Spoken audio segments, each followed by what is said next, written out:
Soy Fernando Díaz Villanueva. Hoy es 11 de enero de 2024 y esto es La Contracrónica.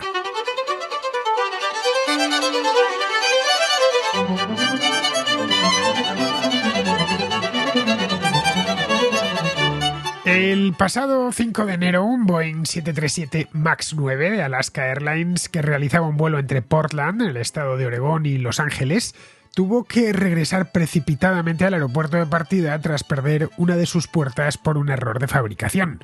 El aparato, entregado a finales de octubre, sufrió una descompresión descontrolada y por fortuna no hubo que lamentar víctimas mortales gracias a que las butacas situadas junto a esa puerta estaban vacías. Este de Alaska Airlines era el segundo accidente aéreo en una semana. 3 días antes, un vuelo de Japan Airlines que aterrizaba en Tokio, procedente de Sapporo, chocó en la pista contra un pequeño turbohélice de la Guardia Costera, ocasionando un aparatoso incendio y la muerte de 5 personas, todas tripulantes del avión de la Guardia Costera. 2 accidentes en un lapso tan corto de tiempo han puesto a la industria aérea y a las aerolíneas en modo de máxima alerta, ya que los accidentes preludian quiebras y eso afecta a todo el sector. Ayer el consejero delegado de Boeing, David Calhoun, compareció ante la prensa y reconoció que la voladura de la puerta del avión de Alaska Airlines se debía a un error de fabricación.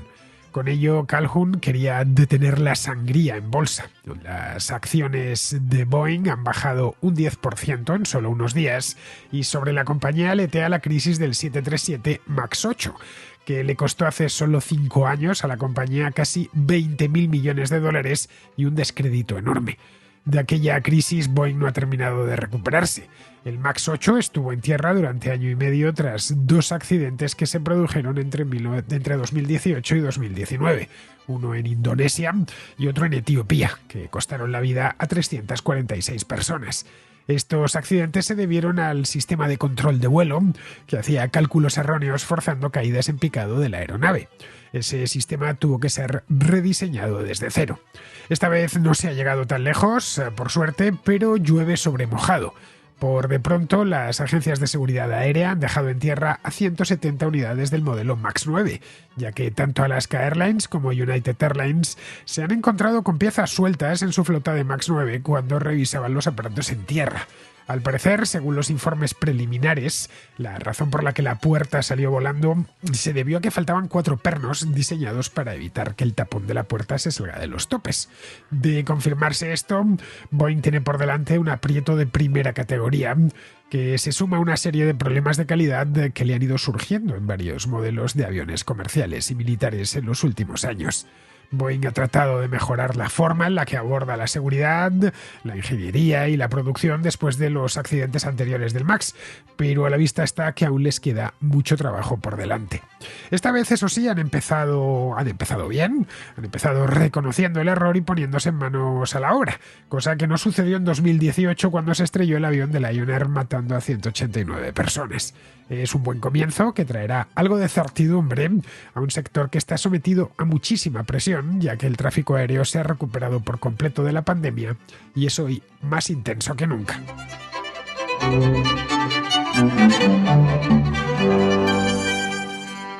El pasado día 5, es decir, la semana pasada, se produjo un incidente a bordo de un Boeing 737 MAX de Alaska Airlines que, la verdad, el incidente ponía los pelos de punta a cualquiera. Y digo a cualquiera porque mal que bien todos subimos, ya sea muy a menudo o de vez en cuando, en un avión y es fácil encontrarte o verte en la posición en la que se vieron los pasajeros, 171 en total, que viajaban en aquel vuelo. El avión acababa de despegar, era un vuelo meramente rutinario por la tarde, el día 5, acaba de despegar del aeropuerto de Portland, esto está en Oregón, en la costa del Pacífico, y a bordo iban 171 pasajeros, como os decía, y 6 tripulantes. Unos 5 minutos después del despegue, el avión se dirigía a un aeropuerto de Los Ángeles, el de Ontario. Pues bien, unos 5 minutos después del despegue, cuando estaba ascendiendo, un tapón de seguridad de una de las puertas de salida de emergencia, la que había junto a la butaca 26A. Ya sabéis que especialmente en los vuelos de bajo coste, ese tipo de butacas que están pegadas a las salidas de emergencia son butacas más caras. Hay que pagar un sobreprecio porque tienen algo más de espacio, apenas unos centímetros, pero lo suficiente como para ir más cómodo.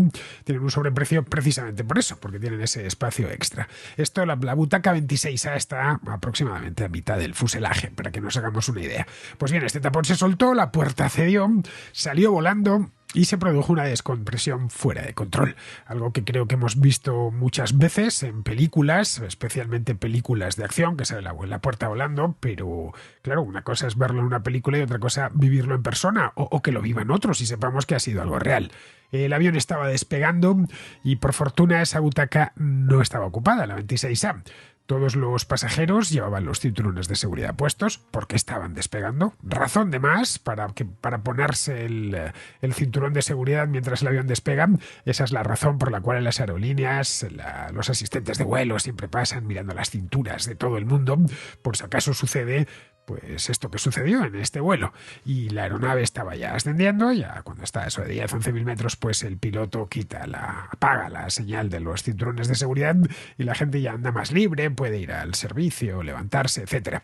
Un pasajero de una fila que estaba al lado, la fila 25, perdió literalmente la camisa, un chico jovencito, un adolescente, y otros literalmente la camisa porque se la arrancó la descompresión, y otros 3 resultaron heridos leves como consecuencia de esta descompresión, que no fue muy acusada, ya que el avión se encontraba en esos momentos relativamente bajo, estaba a 16.000 pies de altura, es decir, al cambio, iba a decir, al convertido a metros, unos 4.900, 5.000 metros. Se desplegaron las mascarillas de oxígeno, los pilotos consiguieron controlar la situación, abortaron el ascenso, obviamente, descendieron a una altura de seguridad y solicitaron inmediatamente a la torre de control un aterrizaje de emergencia porque el avión se había quedado sin una de las puertas. Por suerte todo se quedó en un susto, el avión pudo aterrizar apenas media hora más tarde, media hora más tarde del despegue, quiero decir, en el aeropuerto de Portland. La puerta por su parte cayó en un jardín de la casa de un municipio cercano a Portland y no hubo que lamentar ninguna víctima mortal, apenas unos pocos heridos, bueno, y este chico que se quedó sin la camisa y seguramente que se llevó el susto de su vida. Pero cuando empezaron a circular las imágenes del avión, y hoy estas imágenes ya sabéis que circulan a gran velocidad a través de las redes sociales, el avión sin la puerta, quiero decir, ya una vez había tomado tierra en el aeropuerto, creo que a todos se nos heló la sangre en las venas, por lo que os decía, porque es fácil ir sentado en la butaca 26A de un Boeing 737, que es uno de los aviones más comunes de las flotas de casi todas las aerolíneas del mundo. No todas lo tienen, pero sí buena parte de ellas. De haber viajado alguien en esa butaca, en la 26A, no sabríamos qué hubiera pasado si lo hubiera arrastrado la descompresión. Entonces tendríamos que lamentar como mínimo una víctima mortal. O de haberse producido la descompresión algo más alto, a la altitud de crucero, que son 10-11.000 metros, y ya con buena parte del pasaje sin cinturón. Bueno, eso seguramente hubiera terminado en tragedia. No estamos hablando de una ventana, sino de toda una puerta. Es decir, un espacio bastante grande.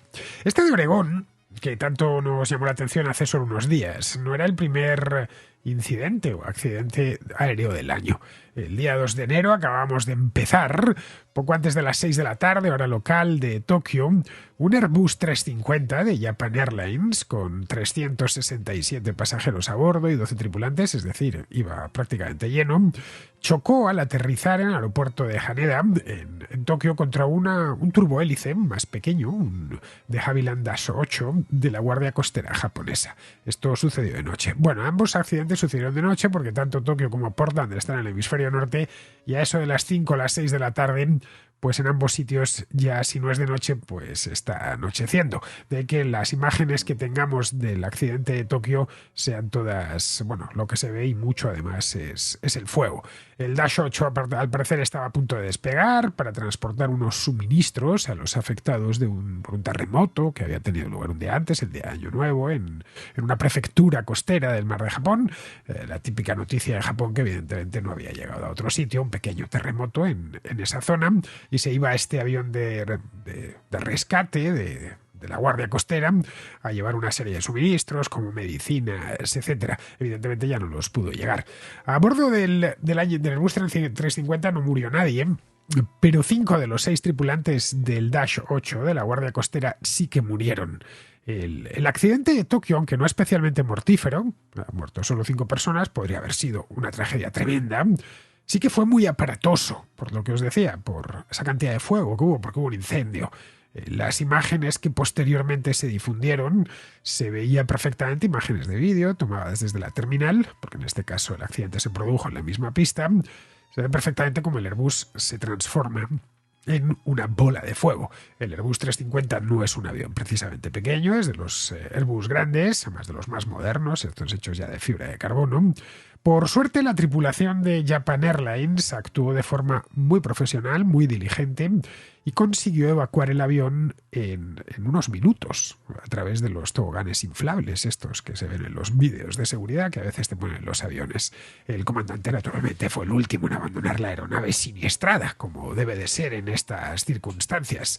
El accidente pudo haberse convertido, este de Tokio, en uno de los más mortales de la historia, si la evacuación del avión de pasajeros hubiera ido más lenta, y esto es un tanto a favor que tiene que ponerse la tripulación de Japan Airlines, o si las llamas se hubieran extendido a más velocidad. Y esto es un tanto que tienen a favor los ingenieros de Airbus. El hecho es que el A350 accidentado, que entró en servicio hace poco más de 2 años, se lo entregaron a Japan Airlines en noviembre de 2021, quedó completamente consumido por las llamas. Vamos, que no queda ni la raspa de ese avión. El Boeing 737 MAX de Alaska Airlines solo perdió la puerta, por lo tanto entiendo yo que una vez arreglen todo lo podrán poner de nuevo en vuelo. Pero eso sí, estamos hablando de 2 aviones muy, pero que muy jóvenes. El Boeing es de hace un par de meses, vamos, se le entregaron el 31 de octubre, lo voy a mirar ya por pura curiosidad. Fue entregado a la aerolínea el 31 de octubre del año pasado. Vamos, que ha volado eso, un par de meses, noviembre y diciembre. Y respecto al Airbus, pues se lo entregaron en noviembre de 2021, luego ha volado 2 años y 2 meses, muy poquito. No podemos hablar de aquí de que se trata de aerolíneas que vuelan aviones muy viejos o que son aerolíneas de bajo coste. Ni mucho menos, ni Alaska Airlines, ni por supuesto Japan Airlines son aerolíneas de estas que fuerzan al máximo los equipos. Simplemente sucedió porque los accidentes suceden. Son 2 accidentes diferentes, tienen poco que ver el uno con el otro, la verdad. En uno tenemos un choque, bueno, en uno hay 2 aviones implicados y en el otro una puerta que falla, ¿no? Ocurrieron además en lados opuestos, voy a decir, del mundo, del Océano Pacífico, uno en Tokio y el otro en Portland, pero se producen muy pegados, uno el día 2 y otro el día 5 de enero, y en un momento delicado, en un momento en el que la industria aérea está sometida a muchísima presión. La pandemia ya ha quedado a efectos aéreos definitivamente atrás. Ya apenas nos acordamos de cuando nos teníamos que poner la mascarilla en el avión o cuando nos daban la paliza por la megafonía en los aeropuertos para que mantuviésemos la distancia de seguridad dentro del propio avión, etcétera. Ojo, estamos hablando de poco tiempo, pero estas cosas malas se nos olvidan rápido. Y por supuesto la industria se ha recuperado porque también se ha recuperado el tráfico aéreo. ¿Y de qué manera se ha recuperado? Según la Asociación Internacional de Transporte Aéreo, que es bien conocida por todo el mundo como IATA, el tráfico aéreo mundial en 2023 fue de 4.900 millones de pasajeros kilómetro, que es como se mide, esta es la unidad con la que lo miden. Esto es un 12,1% más que en el año 2022, que ya fue un año especialmente bueno con respecto a 2021 y 2021 mejor con respecto a 2020. Claro, hay que tener en cuenta que en 2020 el tráfico aéreo se derrumbó con respecto a 2019, de que se hable del antes y del después del año 2020, del año gordo de la pandemia. En términos de pasajeros transportados, el tráfico aéreo mundial alcanzó los 4.400 millones de pasajeros. Esto es un 11,5% más que en el año 2022. El número de pasajeros transportados, y este es el dato, superó ya el nivel prepandemia. Por primera vez el año pasado, concretamente el tercer trimestre de 2023.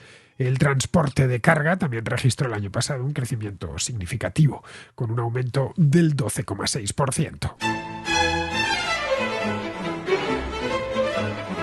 El sector aéreo, que está formado por las aerolíneas, los gestores de los aeropuertos, los fabricantes de aviones y, por supuesto, todas sus industrias auxiliares, ¿no? Tiene una papeleta complicada para todos los días del año, a todas las horas del año, porque nunca se deja de volar. Tiene que mantener la seguridad, que es su primer objetivo, al tiempo que se encuentra con problemas serios en distintos puntos. Se encuentra con problemas serios de saturación en ciertas zonas, como Europa Occidental, como ciertas partes de Estados Unidos, también, por supuesto, Extremo Oriente. Problemas en algunos aeropuertos que están completamente saturados, o zonas aéreas, especialmente ciudades que tienen varios aeropuertos pero un tráfico aéreo que no hace más que crecer. Les faltan pilotos, les faltan asistentes de vuelo, les faltan controladores de tráfico aéreo. Si empezamos a ver todo lo que les va faltando, donde tienen escasez, es en un montón de puntos. En Japón, de hecho, creen que el problema de... Evidentemente esto se tiene que hacer un informe serio, pero y están en ello, pero creen que el problema fue de control de tráfico, ya que era de noche y el piloto del Airbus no vio que el Dash 8 de la Guardia Costera estaba donde no tenía que estar, es decir, en una pista en la que en ese momento iba a aterrizar un avión de gran porte como es el Airbus 350. En el accidente de Portland, todos miran a Boeing, y no puede ser de otra manera ya que saltó por los aires una puerta, más concretamente a su modelo 737 MAX, que ya les ha dado muchos disgustos desde que empezó a volar hace 7 años, en el año 2017 exactamente, uno de los aviones más demandados de Boeing desde el principio, que luego tuvo un disgusto tremendo. La contracrónica, recuerdo, del año 2019 hablamos muchísimo del Boeing 737 MAX. No voy a decir que me convertí en un experto, pero aprendí muchísimo de Boeing, de cómo funcionaba, hasta de los propios modelos de avión. Yo a lo largo de estos años he aprendido mucho, teniéndoos que contar todos los días algo, pues a veces ciertas cosas las tengo que aprender yo antes. Y en el año 2019 aproveché la circunstancia, lo que estaba sucediendo en torno a Boeing, para aprender mucho sobre la industria aérea. Que el problema es de Boeing, esto, ojo, podríamos decir, no lo sabemos, todavía se tiene que investigar. Bueno, se sabe o se intuye con mucho fundamento desde que se encontró la puerta en el jardín de una maestra a las afueras de Portland, ¿no? Afortunadamente no le cayó encima a alguien, no cayó encima de un automóvil o no cayó encima de una casa. Podría haberse producido un muerto en tierra. Portland no es Chicago o Los Ángeles, pero es una ciudad grande y está debajo, cuando despega un avión está debajo lleno de gente, así que la suerte se cayó en un jardín y no hubo que lamentar ninguna víctima. Los investigadores accedieron a ella y vieron automáticamente, se llevaron la puerta estaba intacta, se puede ver en las fotografías, más allá del golpe, pero desde fuera parecía intacta. Vieron que se debió a un fallo de fabricación. Son, ya digo, aún conclusiones preliminares, pero Boeing esta vez ha preferido ponerse la venda antes de que les caiga la pedrada, que les va a caer, evidentemente. Recordemos lo que sucedió en el año 2018 con aquel accidente ese sí que fue mortífero, el de Lion Air en Indonesia, que decidieron mirar hacia otro lado. Ya con el de Ethiopian Airlines, unos meses más tarde, tuvieron que tomar medidas. Este lunes, Boeing envió un informe a las aerolíneas. Bueno, las aerolíneas a las que les ha vendido el modelo MAX 9, con unas instrucciones detalladas en las que les informaban de los puntos que debían seguir para investigar y para revisar todos los aviones MAX 7 de su flota, concretamente la parte que ha fallado aquí, que parece que es el tapón de la puerta de la salida de emergencia. En las instalaciones de la compañía de Boeing, que están en Washington, no muy lejos de Portland, por cierto, en la localidad de Renton, ahí es donde se fabrican los 737 MAX, se registró incluso una breve parada en la fábrica. Ordenaron a todos los empleados que acudiesen a una serie de reuniones para abordar unas cuestiones relativas a la seguridad. La aviación comercial, a pesar de que, bueno, hoy estoy hablando de accidentes y de cómo podría haber sido incluso peor, la aviación comercial es muy segura. Es de hecho una de las formas más seguras de viajar. Supera con creces la tasa de accidentes, los vehículos a motor por el automóvil o incluso los trenes. Es de hecho, y esto es un lugar común, pero es que es cierto, es modo de transporte más seguro. Creo que solo superado por el ascensor, en el que no deja de ser un modo de transporte vertical.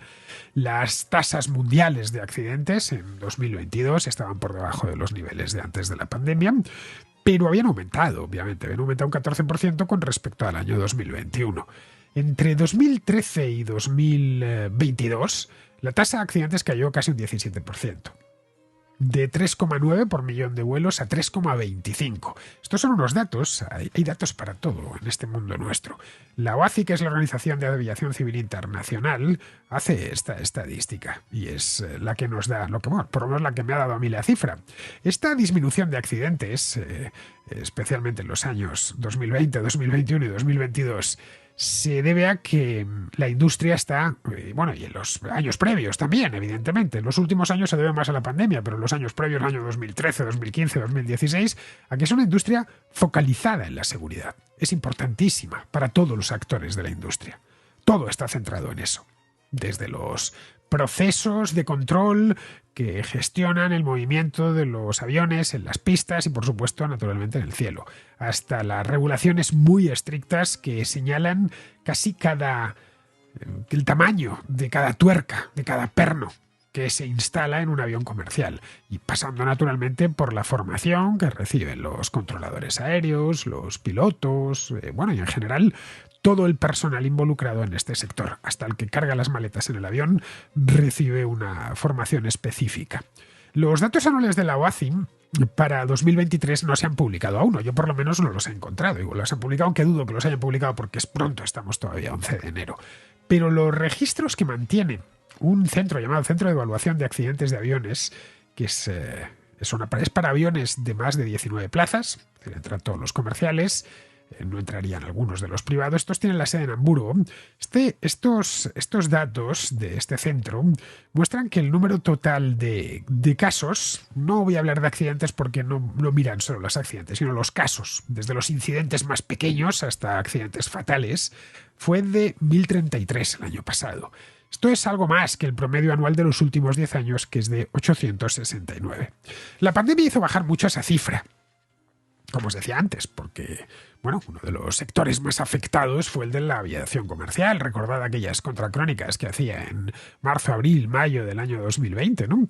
Que yo mismo estaba sorprendido, y todos, ¿no? De que no sabían las aerolíneas dónde meter los aviones. Los aeropuertos se quedaron desiertos y las líneas aéreas aparcaron sus aviones en las pistas de la mejor manera que pudieron, o en aeropuertos habilitados al efecto, como este que hay en España, en Teruel, en La Plata de Teruel, que es una plataforma dedicada, entre otras cosas, a eso, al estacionamiento de aviones a largo plazo.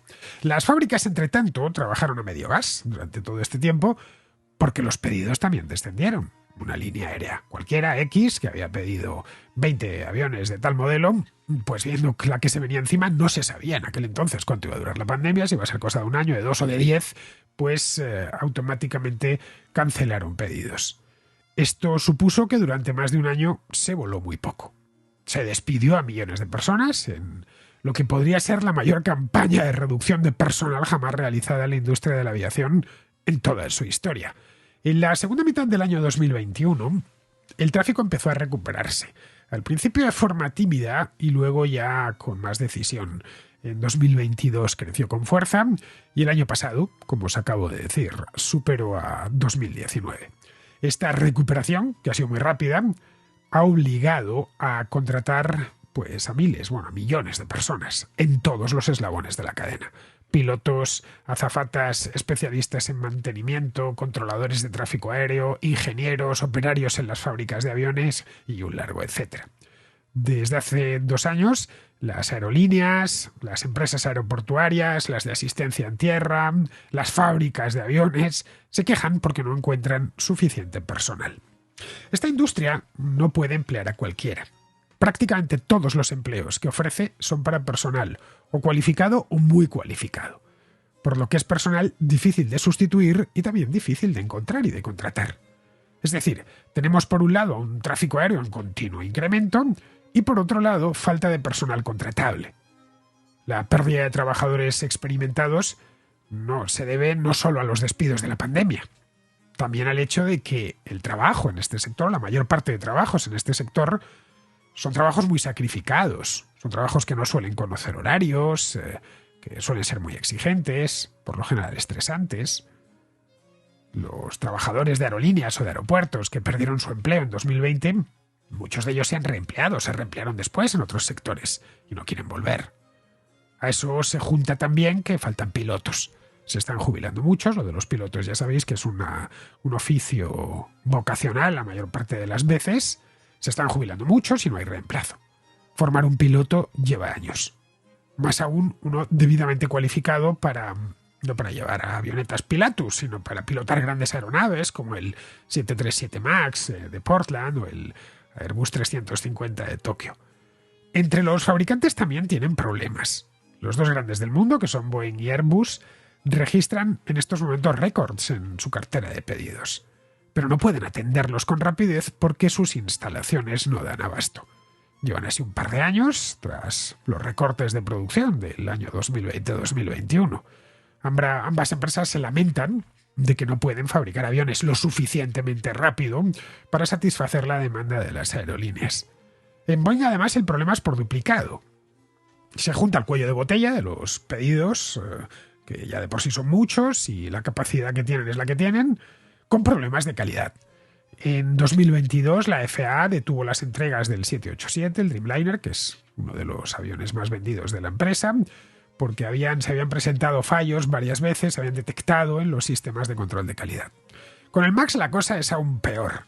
Antes de la pandemia atravesaron esa crisis provocada por los errores en el sistema de control de vuelo que causaron dos accidentes, el de Lion Air en 2018 y el de Ethiopian Airlines en 2019. Aquello le supuso un coste elevadísimo. Solo en indemnizaciones tuvieron que pagar 2.500 millones de dólares. El MAX volvió a volar a finales de 2020, ya con el problema arreglado, y se reanudaron los pedidos, porque al parecer el avión consume bastante menos que los modelos anteriores y a las aerolíneas les interesa. Pero el verano pasado la producción del MAX estuvo prácticamente parada después de que se descubriese que unos agujeros en las secciones del fuselaje estaban mal perforados. Hace no mucho, a finales de diciembre, la FAA emitió una nueva recomendación, no relacionada, por supuesto, con el incidente de Portland, que todavía no había sucedido, pidiendo a las aerolíneas que inspeccionasen los aviones MAX recién entregados en busca de unas tuercas que faltaban en el sistema de timón del avión. La guinda ha sido lo de la puerta de emergencia. El MAX es ya por méritos propios el modelo maldito de Boeing. No es eliminable que vuelva a parar la cadena de producción y que toda la flota mundial, y se han entregado unos cuantos hasta la fecha, unos 1.500, vuelva a los hangares para ser revisado. Una tormenta perfecta de la que, me temo, nos tocará hablar mucho este año.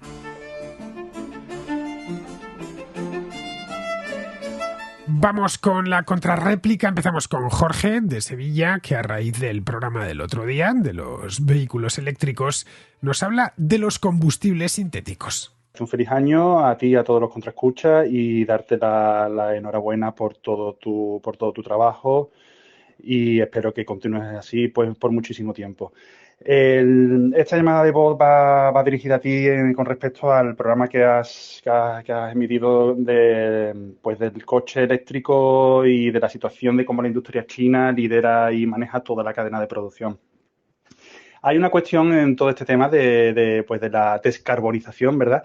Que no sé si has sacado a colación en tus programas y es el tema de los e-fuels, de los que son los combustibles sintéticos. A ver, en primer lugar quería mencionarlo. Es una cuestión que está en desarrollo, está en investigación, es al parecer tecnológicamente totalmente y absolutamente viable. Y bueno, si tú accedes a la página web, por ejemplo, que te digo yo, de Repsol, verás que ellos disponen para el usuario de información al respecto y puedes consultarlo y es algo que existe. ¿Qué pasa? Yo, mis conocimientos de química y de este asunto son extremadamente limitados. Entonces, yo ni conozco bien el proceso. Y de paso, si hay algún contraescucha que lo domine y pueda explicárnoslo, lo agradecería muchísimo porque me parece súper interesante, ya que sería una alternativa a la electrificación de los vehículos. Es decir, no haría falta que jubilemos nuestros coches. Podríamos seguir utilizando nuestros vehículos y haciendo uso de estos combustibles sintéticos que, al parecer, en la cadena de producción acaban de alguna manera, yo no sé cómo, insisto, pero el balance de emisiones es cero. No sé cómo, insisto, pero así es. Entonces, simplemente exponerte que eso existe, que es una cosa que se está desarrollando y que, por otra parte, si algún contraescucha conoce esto y es capaz de explicárnoslo con relativa claridad, pues agradecido que estaré. Nada más, Fernando, muchísimas gracias y un saludo para ti y los contraescuchas. Pues no es mucho lo que sé de esto que comentas, Jorge, de los e-fuels o electrocombustibles, que es como se dice en español. Alguna cosilla que he leído por ahí, poco más. Esto creo que consiste en capturar dióxido de carbono y convertirlo mediante fuentes de energía renovable, como la eólica o la solar, en metano o en etanol, a través de un proceso electroquímico. Está a parecer la cosa en proceso de estudio y por ahora parece que no son muy rentables, ¿no? Digamos que sale más caro, que mucho más caro el electrocombustible que la gasolina 95, vamos. Algo parecido a lo que sucede con el hidrógeno extraído del agua mediante electrólisis. La ventaja de los e-fuels estos es que no haría falta cambiar demasiado en la mecánica de los vehículos, que seguirían siendo de explosión, pero claro, ahora alimentados con un combustible cuya fuente es limpia. Y poco más puedo decir al respecto. De modo que si algún contraescucha sabe de esto, pues como Jorge le ruego que nos dé más información. Eso sí, le pido que sea didáctico, que la última vez que leí sobre esto no me enteré ni de la mitad. Bien, vamos ahora con Nacho, que nos habla del cierre de los comercios de barrio. Bueno, más bien de lo que está causando ese cierre. Hola Fernando, ¿qué tal?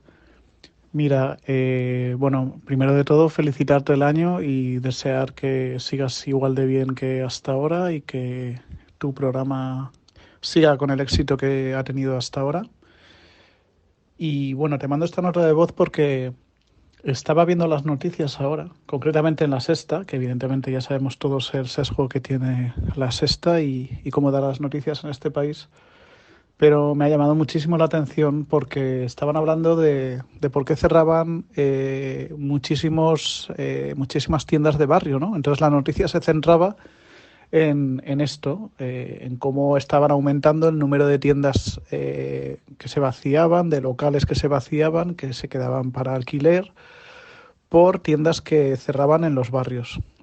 Y achacaban como principales causas el comercio por Internet y la subida de precios así generalizada, pero en ningún momento ponían el énfasis en cómo han subido todos los impuestos o las dificultades que tienen las pequeñas y medianas empresas en este país para sacar adelante sus negocios. Es decir, para alguien que sea capaz de ver esta noticia y no tenga ningún sentido crítico y se crea esas razones que atribuye La Sexta, al final siempre se está buscando razones externas y ajenas al gobierno y a toda la cantidad de impuestos que van detrás de crear un negocio. Entonces mi pregunta es: ¿por qué no se intenta concienciar de verdad de cuál es el problema principal? De todos los gastos que tiene detrás un pequeño y mediano empresario a la hora de emprender en este país. Está claro, la razón está clara cuál es. O sea, La Sexta es lo que es. Pero creo que pasa en otros medios de comunicación y es un problema grave de mentalidad que tenemos en este país. Nada más, quería saber un poco tu opinión al respecto y lo dicho, felicidades por el programa y que tengas un buen 2024. Bueno, Nacho, es que en La Sexta jamás dirán que los impuestos son altos o que los pequeños empresarios pasan las de Caín. Lo mismo sucede con El País o con cualquiera de los medios afines al gobierno. Para esta gente los impuestos son buenos, son necesarios y siempre son bajos.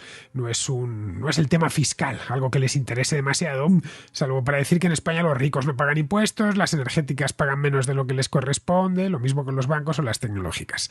Esta manera de ver el mundo es maniquea, pero es muy útil, ya que tienes unos malos malísimos, que son las grandes empresas, y un bueno buenísimo, que es el gobierno que vela por los intereses de todos, de la pobre gente que vive sometida al dictado de las multinacionales y de los grandes millonarios. Lo estoy simplificando mucho, pero el mensaje principal que transmiten es ese. El resultado es que la economía española pues está en su mayor parte formada por pequeñas y medianas empresas. Esa es la realidad, al margen de lo que esta gente esté repitiendo una y otra vez. La fiscalidad para cualquier tipo de empresa en España, grande, pequeña o mediana, es muy alta. También para los particulares, ya sean asalariados o autónomos. Pero ya sabes que la fiscalidad es intocable.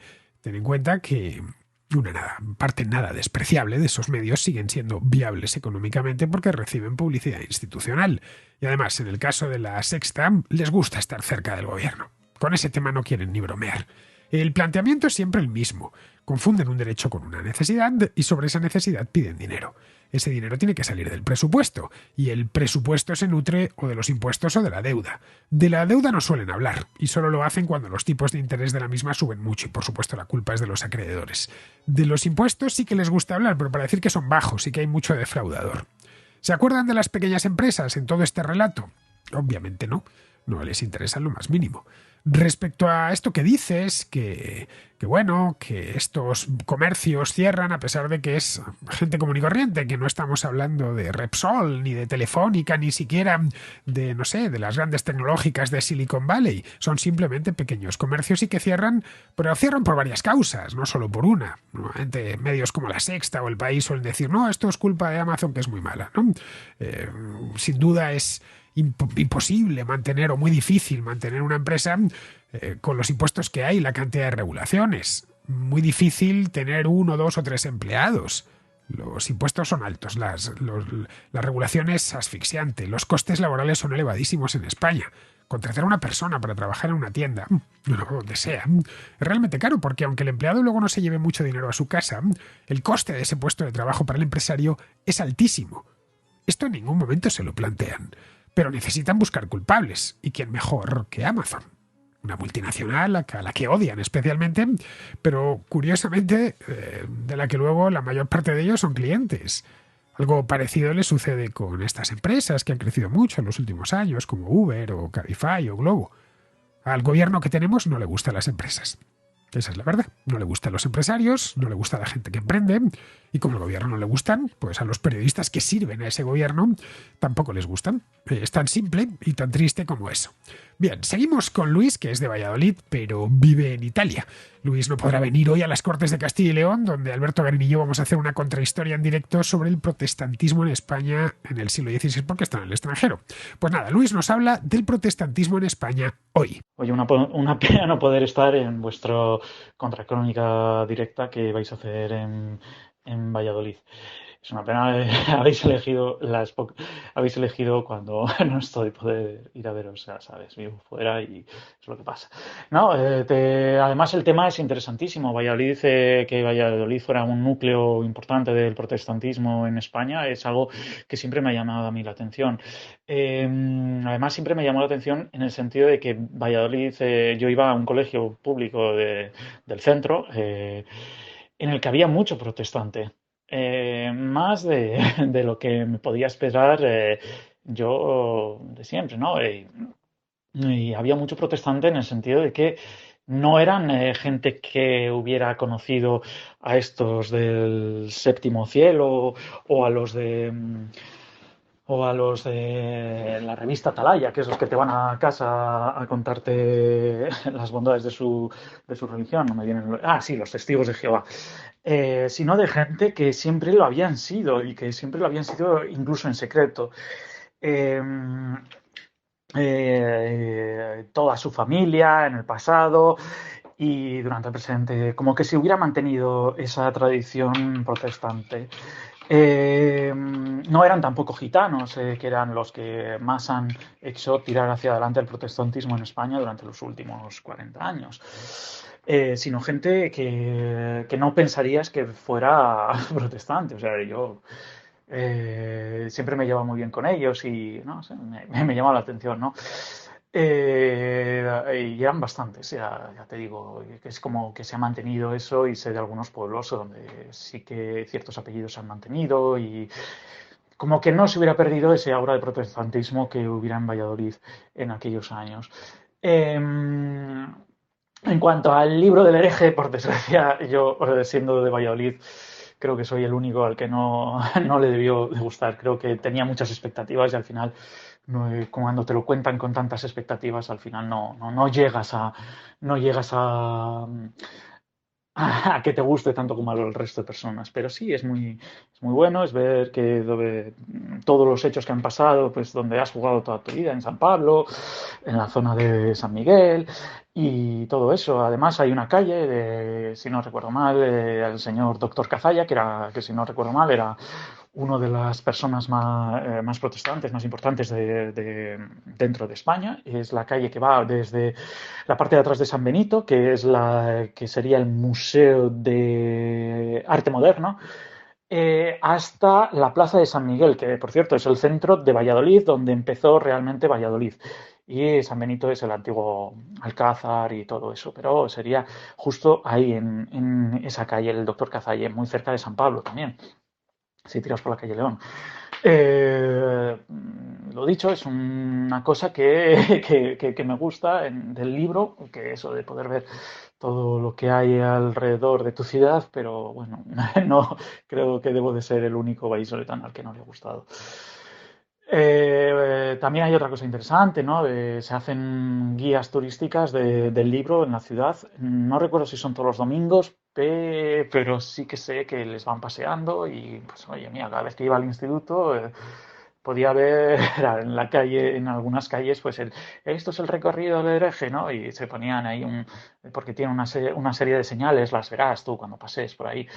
Y no sé, es una cosa que para mí, siendo vallisoletano, pues me llena de orgullo, a pesar de que el libro no soy, no soy un buen seguidor de Libes. Lo dicho, oye, una pena no poder estar y nada, que espero que tengáis mucha mierda, como se dice, a los actores y nada, una pena. A ver si la próxima puedo estar allí. Nada, un saludo. Para los que no lo sepan, lo comenté el otro día, hoy lo repito, esta tarde a las 7:30, a las 7:30 de la tarde, grabaremos una contrahistoria en directo con público en el Salón de Actos de las Cortes de Castilla y León. Si estáis en Valladolid, estáis a tiempo de ir, dependiendo de la hora a la que escuchéis el programa. Obviamente, si os habéis puesto a escucharlo a las 9 de la noche, pues ya habremos terminado. Aprovechando que se celebra el 25º aniversario de la publicación del hereje, de Miguel Delibes, pues nos pareció una buena idea dedicar esta contrahistoria a algo de lo que no hemos hablado nunca en la contrahistoria, que es la Reforma Protestante en España. Y fijaos, si Alberto y yo hemos hablado veces de la Reforma Protestante. Si no lo hemos hecho es porque nuestro país no arraigó la Reforma, pero se formaron algunos focos importantes, como Sevilla y Valladolid. La novela de Delibes tiene como trasfondo esa época y esa ciudad.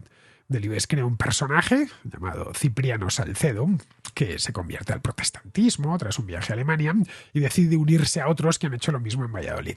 Hace una descripción muy detallada de cómo era la ciudad en aquella época y de cómo vivían los castellanos de mediados del siglo XVI. Pero vamos, lo de Delibes nos sirve simplemente como gancho. De lo que hablaremos es de historia, no de literatura. No es una contraportada, es una contrahistoria. Eso sí, el hereje es un punto de partida magnífico. Trataremos estos focos que aparecen en Sevilla y en Valladolid y cómo se acaba con ellos de forma rápida y ejemplarizante.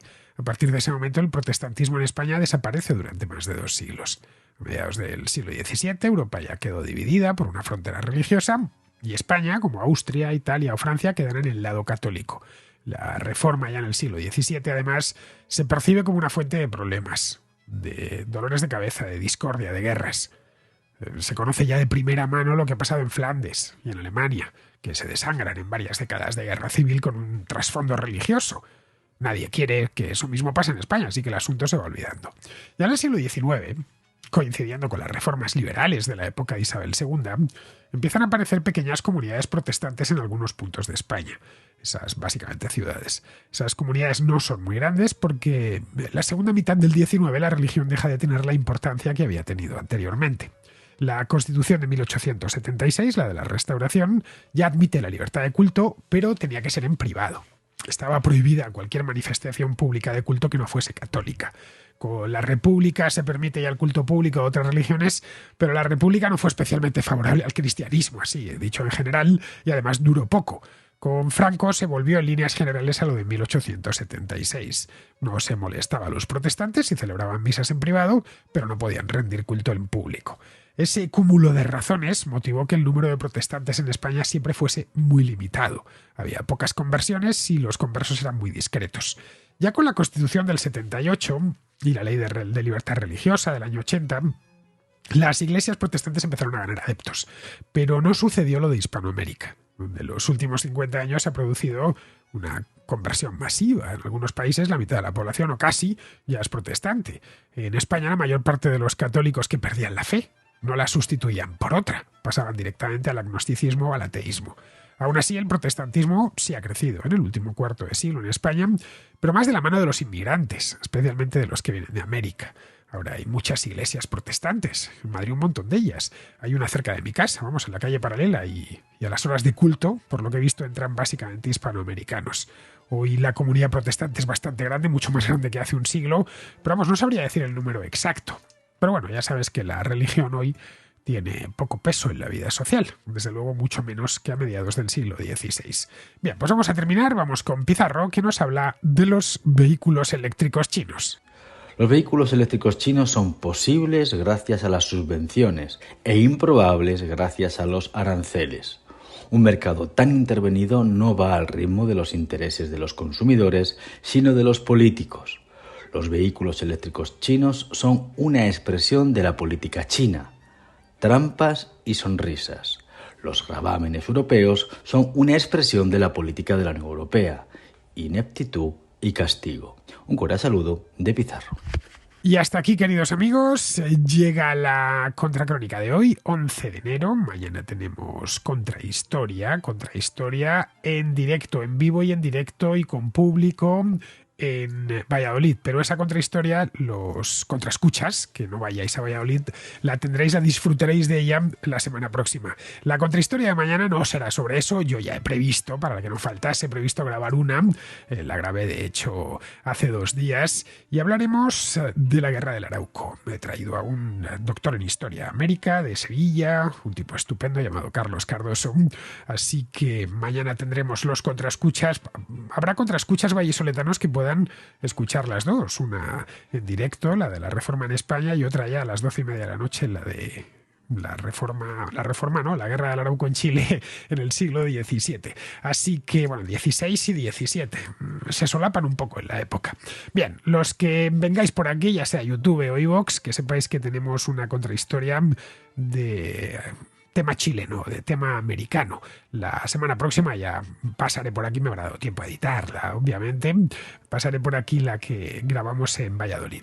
De cualquier manera, vengáis o no vengáis a esta contrahistoria en directo, yo me despido de todos vosotros. Hasta mañana.